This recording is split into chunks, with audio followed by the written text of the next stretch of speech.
The fall season is upon us, and the Nintendo Switch releases aren't letting up anytime soon. Let's check out just 8 upcoming Nintendo Switch game releases that are set to keep you busy as temperatures cool down and you need to get cozy.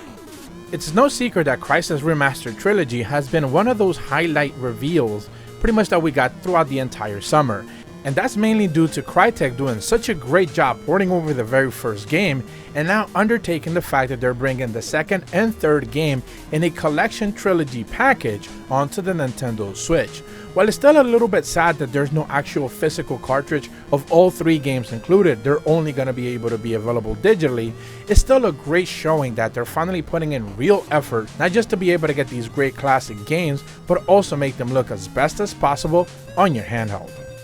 Metroid Dread has been getting marketed by Nintendo a whole heck of a lot, and for good reason. This is probably going to be one of the best selling games in the series, but not also that, it's also reviewing extremely well. Let's remember that the game is available right now, and the fact of the matter is, as someone who's actually been playing it for the very first time and actually enjoying Metroid game, which is not typically my type of game, it's been a pretty refreshing experience to basically just not have any type of hand-holding, and the game trusts that you actually know how to make the right and proper decisions in order to progress. Obviously, it's also being helped by the fact that it launched right alongside the Nintendo Switch Oled, which is just beautiful. Pokemon Brilliant Diamond and Pokemon Shining Pearl are some interesting releases that have seen some mixed signals when it comes to the Pokemon fandom, but that's not necessarily new. What is new is just a lot of quality of life improvements for this series, and specifically these entries, which are being remade from essentially the 4th generation of Pokemon games. With that said, there's still a lot of questions regarding what kind of new additions you can expect, or even brand new Pokemon being added into the mix. So I would personally expect some sort of Pokemon presentation before November 19th, just for them to be able to go ahead and flesh out more details regarding this game, that just about every single time they've gone ahead and showcased it, it looks better and better each and every time.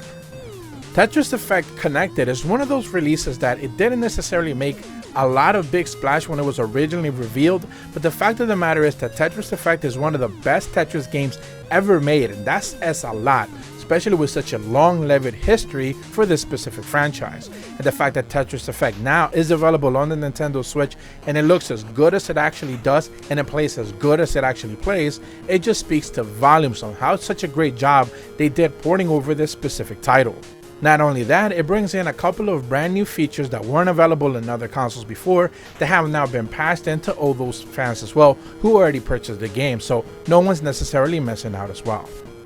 As of the time of this recording, Mario Party Superstars is just a couple of weeks away, and it's kind of been pretty much going under the radar, and I don't understand why. Nintendo has another massive Mario Party set to release, and let's not forget that the last Mario Party game is a top 10 seller on the Nintendo Switch, so this one is pretty much going to do similar numbers if not better, only because this takes a lot of the good idea and a lot of the good feedbacks, plus of course online inclusivity pretty much right out of the gate, and it just throws it all into a nice package. On top of that, it brings the boards and even mini games that people love from previous titles and previous generations as well. So it's just looking to be a perfect execution of what Mario Party games should be in modern gen consoles. To say that Atlus has been putting out a lot of information regarding Shin Megami Tensei 5 would be an understatement. The fact of the matter is, just about every single day they have some sort of presser, an interview, or they're just talking about it to anyone who's willing to ask. And that's great because Shin Megami Tensei is looking like one of the best fall releases out of all the consoles that are available right now, and for good reason. It's pretty much the best next thing that we're going to be able to get if you're not necessarily considering Persona ever actually coming to the Nintendo Switch. And that's not really necessarily a bad thing, because Shin Megami Tensei as a franchise has been not just a staple, but also the leading factor for why even Persona exists to begin with. With that said, there just seems to be so much story here that it's kind of hard to grasp all of it, and it's just going to take a lot of players for a ride whenever they're actually able to get their hands on it on November 12th.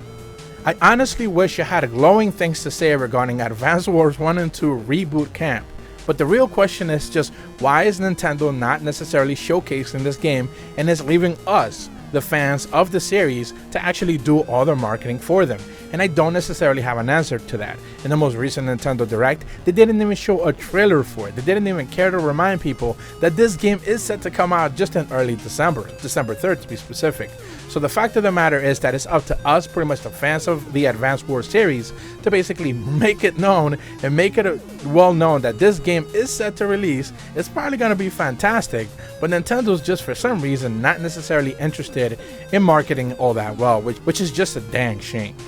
Now the last game that I'm going to bring to you guys' attention is of course Danganronpa Decadence. This is the adventure visual novel that's basically been available on the Vita and the PlayStation and not basically anywhere else, and is now coming to the Nintendo Switch. This package is set to include the first 3 games, the 3 main games, and of course the addition of a mini game slash